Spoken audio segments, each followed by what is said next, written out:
Personal இன்டர்வியூவா இதை நீங்க எடுத்துக்கணும். சினிமாவுக்கு எதுக்கும் சம்பந்தம் கிடையாது. இது எதுனாலும் கிடையாது. இது ஆச்சு அதனால வந்து பேசலாம் அப்படிலாம் கிடையாது.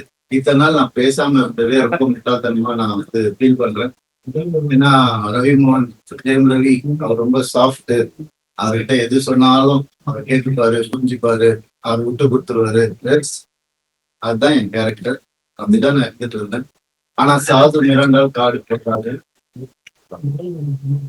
சாதுவா இருந்த என்ன நிறைய பேர் சீண்டணும்னு நினைக்கிறாங்க.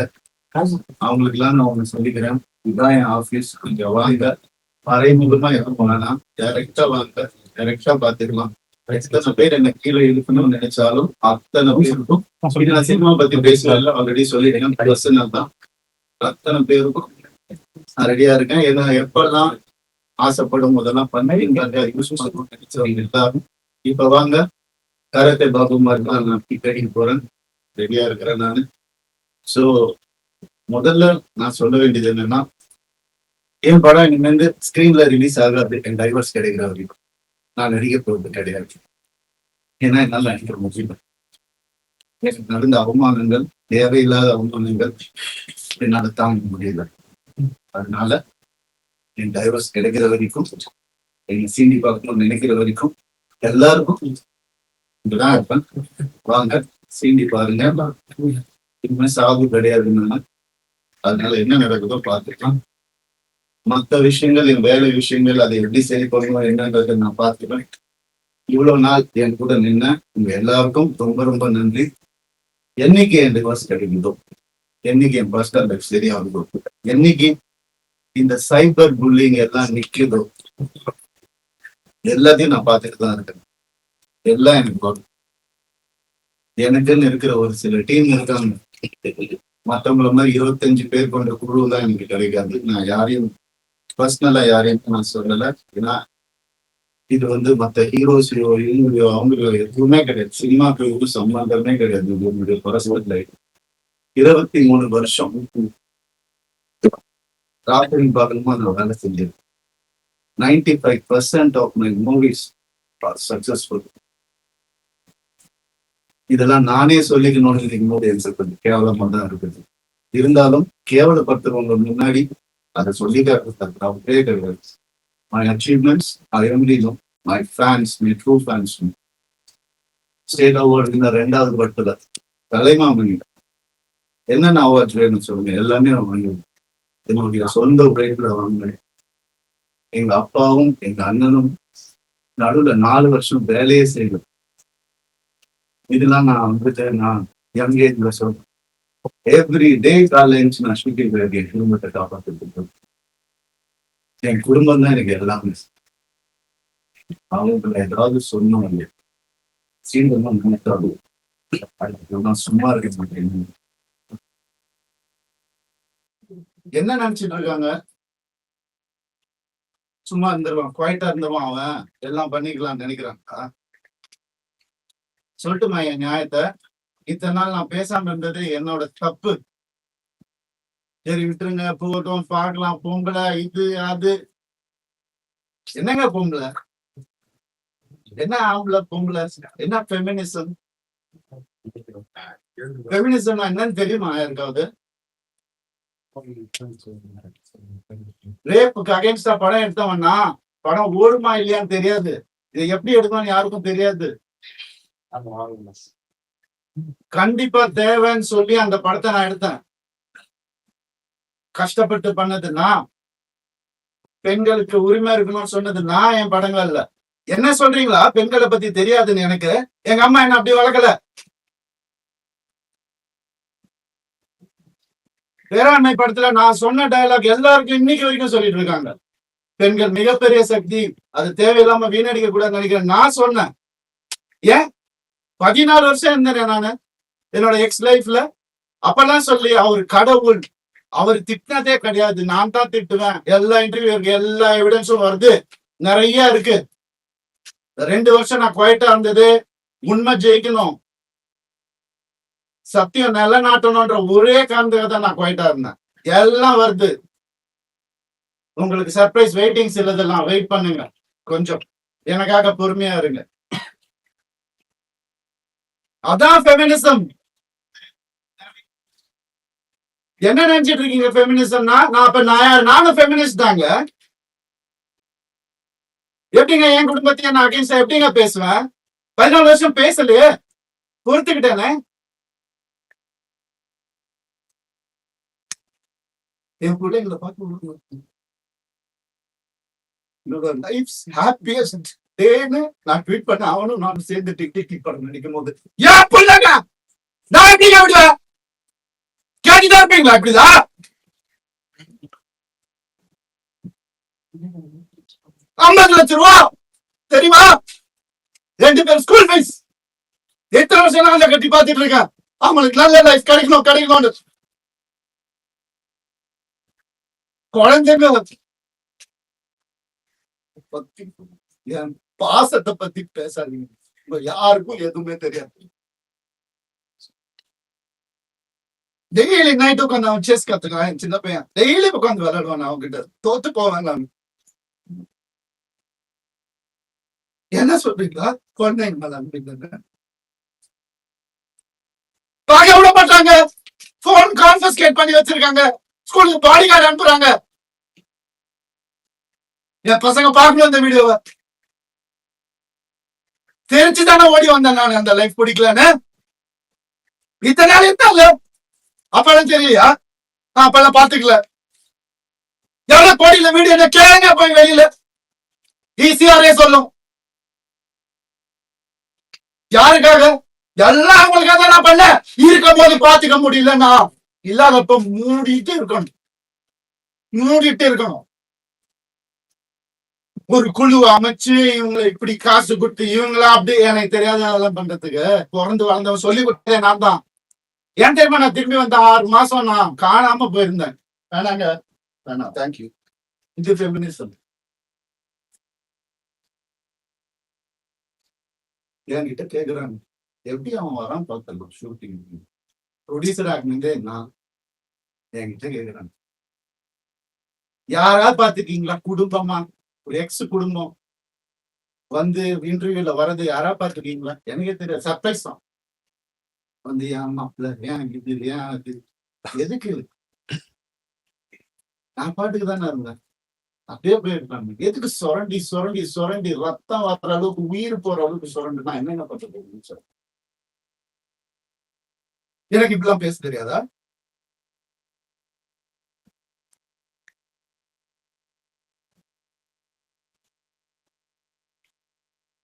பர்டிகுலரா நான் சொல்லணும்னு நினைக்கிறேன். சைபர் புல்லிங் விஷயம். ஒரு பொண்ணு அனுப்பிச்சிட்டீங்க, ரொம்ப தேங்க்ஸ். அதுக்காக தான் நான் இன்டர்வியூலாம் வெயிட் பண்ணி அவங்க எங்க இருந்தாலும் நல்லா இருக்கும். அவ்வளவுதான், வேற எதுவுமே எனக்கு இனிஷாவை கால் பண்ணி அனுப்பிச்சிட்டீங்க. சைபர் புல்லிங் உங்களெல்லாம் சும்மாவே இருக்கு. என் அண்ணனுக்கு நடந்ததுனால தம்பிக்கு நடந்ததுனால நான் இதான் பண்ணுவேன். ஏன்னா நான் யாருன்னு தெரிஞ்சவங்க சில பேர் மட்டும்தான். நான் உண்மையை யாருன்னு தெரிஞ்சவங்க எனக்கு சப்போர்ட் பண்றவங்க. எந்த ஹீரோவாதி இன்னும் ஹீரோ பத்தி சொல்லுவான், நான் மனசால கூட யாருக்கும் கெடுதல் நினைக்க மாட்டாங்க. என் கார்த்தி சொல்லு, நான் யார் பேரை எடுக்க விரும்புகிறேன். நண்பர் பிரபுதேவா சார் சொல்லல, ஐசி சார் காப்பாத்தினார். எனக்கு கொஞ்ச நாள் வீட்டை விட்டு நான் எதுவுமே இல்லாம வந்தவன். இப்ப எனக்கு பாடகர் வீட்டுல இருக்கிறேன். அவங்க எல்லாம் கோடிக்கணக்கான வீட்டுல நல்லா எனக்கு தெரியாத வெளியே போன்னு சொல்லி எவ்வளவு நேரம் ஆகும் எனக்கு? என்னங்க இதெல்லாம்? ஒரு மனுஷனை நிம்மதியா வேலை செய்ய விடாது எப்படிங்க?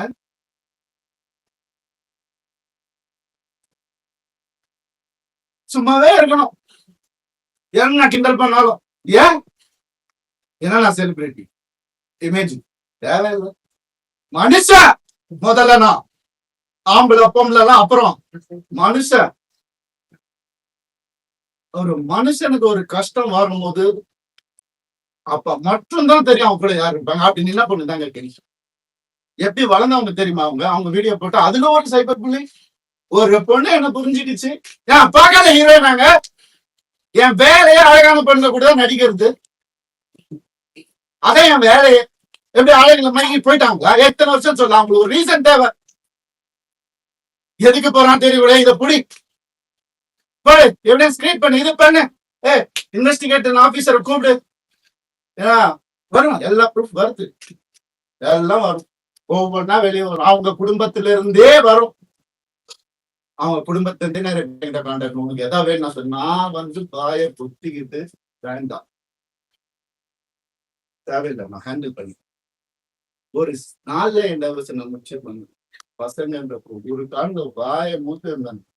என்னெல்லாம் போய் கேட்டு பாருங்க அந்த வீட்டுல என்னெல்லாம் நடந்திருக்குன்னு ஊருக்கே தெரியும். அந்த வீட்டுல என்னெல்லாம் நடந்திருக்குன்னு எங்க அப்பா அம்மா கையெடுத்து காலை ஊந்து கேட்டாங்க. என்ன வேணாப்பா அந்த குடும்பம்னு சொன்னாங்க. அச்சதை போடும் போதே இப்படிதான் போட்டாங்க, நாசமா போட்டுதான் போட்டாங்க. சொன்னதை கேட்க மாட்டாரு. நீங்க நடந்துச்சு எத்தனை நாள் வேலை செய்யணும் இல்லையா? அதான் ஃபெமினிசம் அவர் தான் சொன்னார், வேலை செய்யணும். சரி, ஏன்னா அப்பா அம்மா வந்துட்டு வேலையில எதுக்குப்பா நீ தான் சம்பாதிக்கிற அப்பதான் சொன்னாங்க. சரி, வீட்டை விட்டு வெளியே விட்டோம். அப்பயாவது கேட்டு ஃபெமினிஸ்ட் இருந்தா என்ன பண்ணணும்? நான் போவேன் வேலைக்கு சொல்லிருக்கணும்ல. என்ன நினைச்சிட்டு இருக்காங்க எல்லாரும்? இதுல வேற ஒரு சப்போர்ட் அவங்களுக்கு. அந்த இது பேர்ல அனுப்ப கூடாது, கேஸ் வரும். புரியுது எனக்கு. ஆல்ரெடி 100 கேஸ் இருக்கு, ஆல்ரெடி கடன் இருக்கு, எல்லாமே இருக்கு. இருந்தாலும் உங்க எல்லாருக்கும் சிரிச்சுக்கிட்டே இருக்கு. எப்பவுமே சிரிச்சுக்கிட்டே எங்கேயாவது எனக்கு சோகம் தெரிஞ்சிடும். ஏன்னா நான் சந்தோஷமா இருந்தேன், தெரிச்சு தானேங்க வந்தவனை கூட நிம்மதியா வாழ விடாட்டி ஒரு சின்ன ஒரு அன்பு இருந்திருந்தா எதுக்கு வந்திருப்பேன், ஏன் வந்திருப்பேன்? யாராவது யோசிச்சு பாத்தீங்களா? நான் இப்படி பேசணுமா? இத்தனை வருஷம் நான் கஷ்டப்பட்டு வாழ்ந்து என் மேல ஒரு பிளாக் மார்க் இல்லாம 23 வருஷம் எவனாவது இருக்கா? நான் கேட்டு பாருங்க. 23 வருஷம் எப்படின்னு புரியல எனக்கு. எப்படி ஏன் நிம்மதியா இருக்க விட மாட்டீங்க? எனக்கு புரியல. என்ன தப்பு நான் செஞ்சேன்? லீகலா ஏதாவது தப்பு செஞ்சுட்டாங்க இல்ல? எப்படி இவனுக்கு 45 வயசுல எப்படிங்க அந்த அழகு பின்னாடி ஓடுற என்னங்க பேசுறீங்க? அழகா நீங்க 2 அடிகள் தாங்க வேலை. அப்பெல்லாம் போடாத, இப்ப ஏங்க ஓடணும்? ஒரு ரீசன்.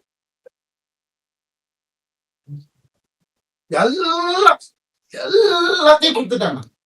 அதான் பெரிய நம்பிக்கை, ட்ரஸ்ட், என் லைஃப் இது எல்லாத்தையும் கொடுத்துட்டான். எனக்கு ஒரு அக்கௌண்ட் கூட கிடையாது, என் பேருக்கு தெரியும். ஒரே அக்கௌண்ட் ஜாயிண்ட் எங்க சொன்னாலும் ஸ்வைப் பண்ணாலும் உடனே போய் என்ன எதுனால ஏன் நான் தான் சொன்னேன். நடந்திருக்கு எனக்கு. எனக்கு ரொம்ப அந்த சொல்ல முடியாத அளவுக்கு அதனால தான் சினிமா ஏன் நேச்சர் அடிக்கும்.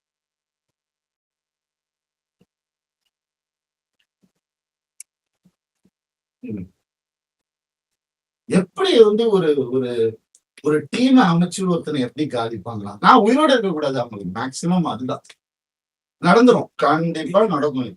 ஆனா நான் எல்லாரையும் முடிச்சுட்டு தான் நான் போவேன். சந்தோஷமா போவேன், சிரிச்சுட்டே தான் போவேன். ஆல்ரெடி எல்லாம் ஸ்டார்ட் ஆயிடுச்சு. ஃபோக்கஸ் பண்ணிக்கோங்க. Started hurting research. என் குழந்தைங்களை என்ன பார்க்க முடியல. I started hurting myself. இதான் நடக்கும். அதான் உங்களுக்கு வேணும். I gave into everything. மொத்த ப்ரூஃபும் இருக்கு. என்ன வேணா நடக்கும். சாரி, நான் மெடிக்கல் ஸ்கிரீன்ல எப்ப படம் வரும் எனக்கு தெரியாது. எனக்கு சப்போர்ட் பண்றவங்க சப்போர்ட் பண்ணிட்டு தான் இருக்கு. அதனால அந்த எல்லாரும் சாரி சொல்லிக்கிறேன். என்னுடைய பேஷண்ட் என்னால வேலை செய்ய முடியல. நான் பர்சனல் எனக்கு என்ன என்ன காப்பாற்ற நான் கண்டிப்பா திரும்பி வருவேன். அது நடுவு டைம்ல இருக்கு. இதோட சீக்கிரம் சீக்கிரம் சொல்றேன்.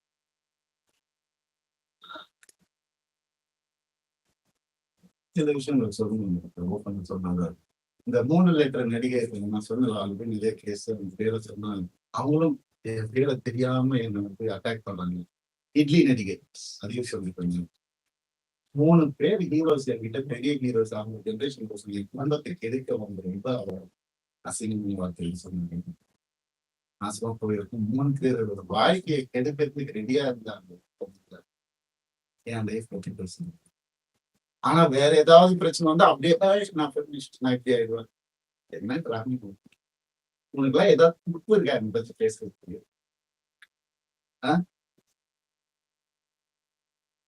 எப்படி இப்படிலாம் மனுஷங்க இருக்காங்க புரியல.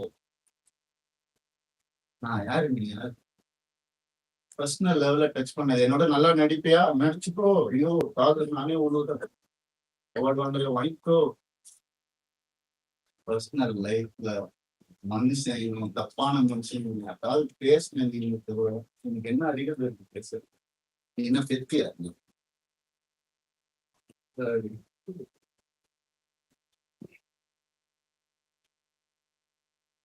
தனிக்குளம்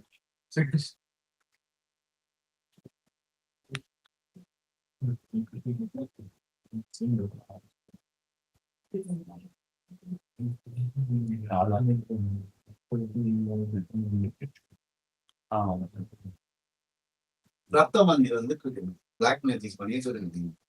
நான் இருந்தப்போ பயன்படுத்த அவன் பேச்சை கேட்கணும் சொட்டி பாம்பு மாதிரி வச்சிருந்தாங்க. எனக்கு தெரியும் அதான் அப்பா அம்மா கொடுத்த அறிவு தெரியுது. நான் அப்பா அம்மா வளர்க்க நேச்சர் என்னோட வருஷம் இதுல குத்துறாங்கன்னு தெரியும். அவங்க எனக்கு தெரியாதுன்னு நினைச்சு எவ்வளவு நாள் அவங்க மாறிடுவாங்க. கடவுளை வேண்டிக்கிறேன் எப்படியா என்னதான் வேலைக்கு நிம்மதி ஒரு மரியாதை இல்லை. நீ என்ன பண்ணுறது? அவ்வளவுதானே கேட்கிறேன். நான் பேசிக் தானே கேட்கிறேன். இல்லைன்னா ஆம்பளை பொண்ணு எனக்கு புரியல. சீக்கிரம் கொடுத்துங்க வாங்கிக்கிறேன் நானு. அப்படிதான் என்ன வேலைக்கு போயிருக்கேன். ஏன் இப்ப நான் வெளியே போயிட்டு யாரு கூடயோ போனதுதான் உங்களுக்கு எல்லாம் தெரியும். அதுக்கு முன்னாடி நான் 2 வருஷம் ஹோட்டல்ல அங்க இங்க தங்கினதெல்லாம் உங்களுக்கு தெரியும். இல்ல யாருக்கும் தெரியாது. ஏன்னா நான் சொல்ல 4 வருஷம் 4 வருஷமா எனக்கும் சம்பந்தம். இப்ப நடந்ததுதான் அவங்க எல்லாருக்கும் தேவை. அதுதான் அப்படியே ஜோடிச்சு இது பண்ணி கிளாசிக் வச்சிருப்பாங்க நிறைய. ஏஐல கிரியேட் பண்ணி எவிடன்ஸ் எனக்கு தெரியாது. ரியல் எவிடன்ஸே எடுத்துட்டு வரணும். எனக்காக பேசுறவங்களும் இருக்கு.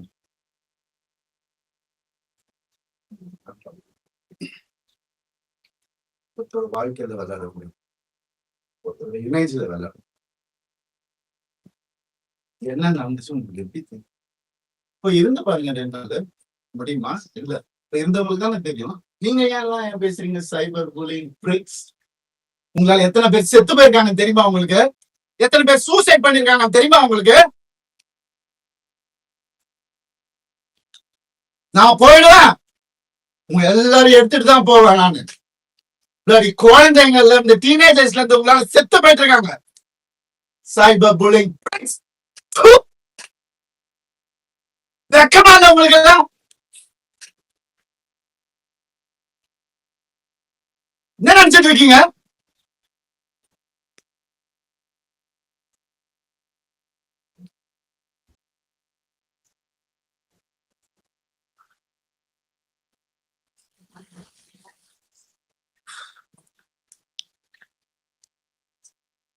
பண்ணிதான் அவன் ஒரு வழியில யாருதான் சொல்லுவா அப்படி இருக்காது. அம்மா அப்பா சொல்ல மாட்டாங்க. ஏன்னா அவங்க முன்னாடியே சொல்லிட்டாங்க. நல்லா சொல்லிட்டாங்க. நான் கேட்கிறேன். நிறைய அநியாயங்கள் நடந்துட்டு அவங்களுக்கு கை அறுத்துக்கிட்டு தான் என்ன கல்யாணம் பண்ணாங்க. பிளாக்மெயில் மேரேஜ் தான். பாருங்க நான் போட்டோஸ். நீங்க என்னைய பண்ணாத டெப்டிஷ் வாங்கிட்டு தான் நான் இத்தனை வருஷம் உட்கார்ந்து வெளியே வந்து இந்த லாஸ்ட் 2 வருஷம் தான் ஒரு மனுஷன் காத்து வாங்க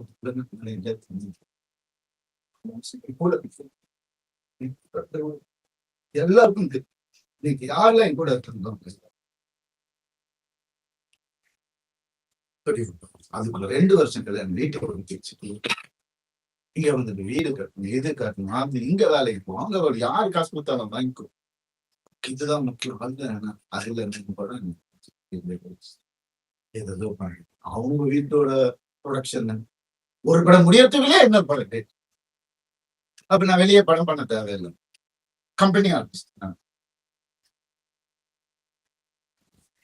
அப்படியே நான் சீரியல் ஆர்டிஸ்ட் மாதிரி உள்ளே வச்சு நான் இது பண்றீங்க.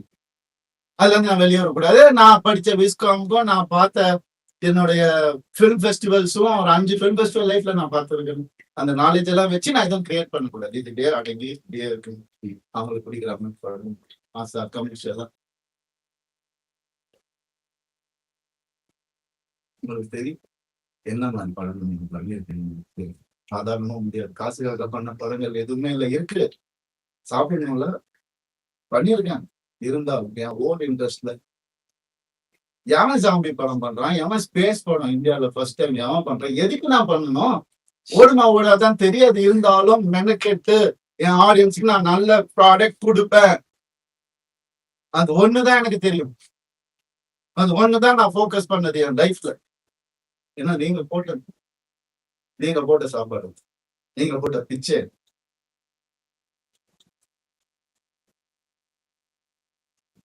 நான் ஏன் சைபர் புல்லிங்க்கு பிச்சை போடணும்?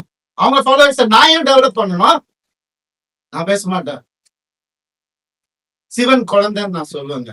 ஆம்பளையும் இல்லாம பொம்பளையும் இல்லாம இருக்கிறவங்க நான் கடவுள் குழந்தைங்க. அவங்க எல்லாம் வந்துட்டு என்ன ஃபாலோவர்ஸ் அதுக்காக பொருள் வாழ்ந்து என்ன எங்க போனேன் நான்? உங்க கண்ணு முன்னாடிதான் கெனிஷான்னு ஒரு டாபிக் வந்து கண்ணு முன்னாடி தானே எல்லாமே பண்ணிட்டு இருக்கோம். ஒரு பொண்ணு புரிஞ்சுக்கிட்டு அதையும் தத்தி அமுச்சு விட்டுட்டீங்க. அவங்க எப்படி இறங்கி ஆர்என்எஸ் லான்ச்ல ஒவ்வொரு ஸ்கிரீன் கிளாத்ல இருந்து ஒவ்வொரு நீடில இருந்து இது இங்கதான் இருக்கணும் அங்கதான் இருக்கணும் இறங்கி வேலை பார்க்கறாங்க. இன்னொருத்தர் காசுல சொகுசா வாழ்ந்துகிட்டு என்ன வாடகை வீட்டுல விட்டுட்டு அப்படி இல்லை. இது அதுக்காக பேசுவோம் இல்லை. எங்க இருந்தாலும் நல்லா இருக்கட்டும். கடவுள் பார்த்துப்பாரு. கடவுளுக்கு தெரியும் எது உண்மை எது போய் எல்லாமே தெரியும். அவர் பார்த்துப்பாரு. I'm very happy actually. But என்னால வேலை செய்யணும். சொல்லும் போதுதான் செய்ய முடியும். கொஞ்சம்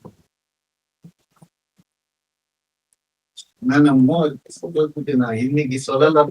கொஞ்சம் பொறுமையா இருங்க எனக்கு. அப்புறம் என்னைக்குமே நான் சொல்ல மாட்டேன். வீடியோ எல்லாம் போட்டுட்டு இருக்க மாட்டேன்.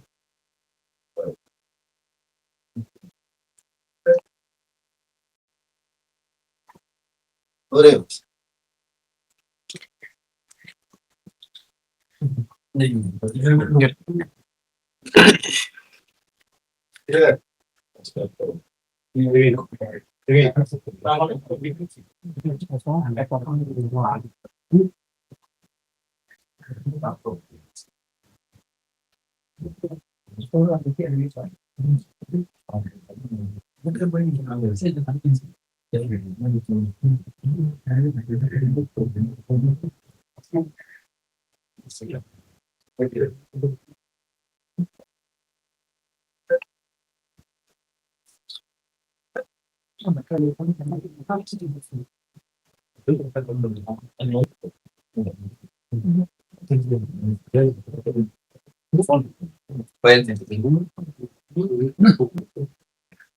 ஆம்பளை கூட எப்படி இருக்கான் அவங்க கிட்ட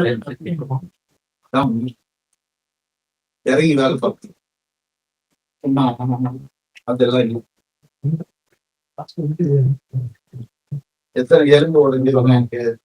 எத்தனை ஷூட்டிங்ல எவ்வளவு பிரச்சனை வந்திருக்கும் எனக்கு. உடம்பு சரியில்லாம போயிருக்கிறேன் நான். ஷூட்டிங்க்கு 104 டிகிரில எல்லாம் போயிருக்கிறேன். இதெல்லாம் நான் சொல்றேன். இறங்கலாம் சொல்றேன். இதுக்கப்புறம் அப்படி கஷ்டப்பட்டு வந்தோம். அவங்க பேசுறதுல கிடையாது. எங்க அப்பா வந்து நான் பிறந்தப்ப நான் போட்டி வீட்டுல தான் சொன்னேன். தியேட்டருக்காரு. அப்புறமா நாங்க ஒண்ணு. அதுக்கப்புறம் அம்பாசிடர், அதுக்கப்புறம் மாருதி, அதுக்கப்புறம் ஹோண்டா. அப்படிதான் எங்க அப்பா கிட்ட BMW வாங்கணும் நல்ல ஸ்டேஜ்ல இருக்கும்போது போய் கேட்டா அவர் சொன்னாரு 3 சீரீஸ் வாங்கணும் 5 சீரீஸ் வாங்கிக்கோப்பா அப்படின்னு சொன்னாரு. அப்பா அதுக்கு நம்ம பட்ஜெட் எவ்வளோ 55 லட்சம் சொல்ற ஒரு வண்டியடா அப்படின்னு கேட்டவரே நாங்க அப்படிதான் வந்து சொல்றாங்க. கோடிக்கணக்கில் சுத்தி இருக்குது. மாசம் 25,000 ரூபாய் மெடிசன் செலவுக்கு அவங்க குடும்பத்துக்கு நான் அனுப்பிச்சுட்டு இருந்தேன். எல்லாத்துக்கும் இருக்கு, ரெசிப்ட் இருக்கு, எல்லாமே நான் அனுப்பிச்சுட்டு என்ன கேள்வி கேட்கணும் கடவுச்சு இந்த நிலைமைக்கு தள்ளிட்டாங்க. ஏன் நான் வாய் விட்டு இருந்த மாதிரி எதுக்கு நான் இருக்கும் எதுக்கு இருக்கும் தேவை என்ன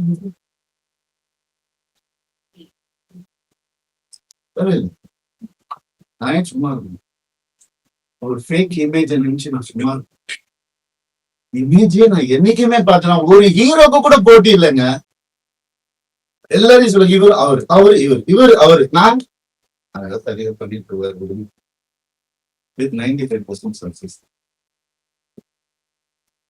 ஏன் எனக்கு பிடிக்காது நெகட்டிவிட்டி பிடிக்காது என்னையா இன்னொருத்தர் கூட கம்பேர் சினிமா படிச்சுட்டு வந்திருக்கேன் ராம்லைல பேர் படிச்சுட்டு வந்திருக்கேன் இஸ்லாம் படிச்சிருக்கேன் 10% போனது எதுக்கு இது கூட அப்படி வளர்ந்தவன் நான் அதனால இவன் இதுக்கெல்லாம் போக மாட்டான் மீடியாக்கெல்லாம் பேச மாட்டான் வாயில அடிச்சுட்டு இருப்பான் அவன் இமேஜின் முக்கியம் இமேஜினா என்ன தெரியும் எங்க இப்ப சோசியல் மீடியாவை பார்க்க ஒரு இமேஜ் கிடையாது 23 வருஷம் யோசிச்சு இன்னைக்கு என் கதை வந்துட்டு சில பேர் பரப்பு அவங்களே சேர்த்து தான் நான் சொல்றேன் உண்மையான உங்களுக்கு கிட்ட இவங்களுக்காக என்ன வேணா பண்ணலாம் அப்படின்ற ஒரு வார்த்தை நம்ம எழுதிச்சு அதை உடைக்க ட்ரை பண்றோம் சும்மா பண்ணணும் கை கால் இருக்கணும் என்ன வேலை வேணா பண்ணி படிச்சுக்கணும் டான்ஸ் கிளாஸ் எடுத்து படிச்சுக்கணும் பரதநாட்டியம் தெரியும் எனக்கு முறைப்படி அரங்கேற்றணும் எப்படியுமே படிச்சுக்கலாம் இதுக்கெல்லாம் ஆளாதீங்க ஆம்பளைங்களுக்கும் நான் சொல்றேன் இந்த மாதிரி லைஃப்ல என்ன மாதிரி கஷ்டப்படுறவங்களுக்கும் நான் சொல்றேன் நான் இப்ப உங்களுக்கு என்ன அநியாயம் நடந்ததுக்கு இந்த ஜெனரேஷன்ல எனக்கு தெரியும் நான் நினைப்பேன் இன்னும் என்ன வேணா வர சொல்லி இன்னும் 4 வீடியோ நான் வந்துட்டு பலாத்காரம் பண்ண கூட அவங்களுக்கு சொல்லிக்க சொல்லுங்க என்ன வேணா பண்ண சொல்லுங்க இது சுத்தமா அந்த போதும் அவங்கதான் நான் நினைச்சு வாழ்றேன் அப்படிதான் நான் வாழ் சாவது இங்க வரணும் சின்ன பிரேக் கொடுங்க நான் வந்துடுறேன் கொஞ்சம் வெயிட்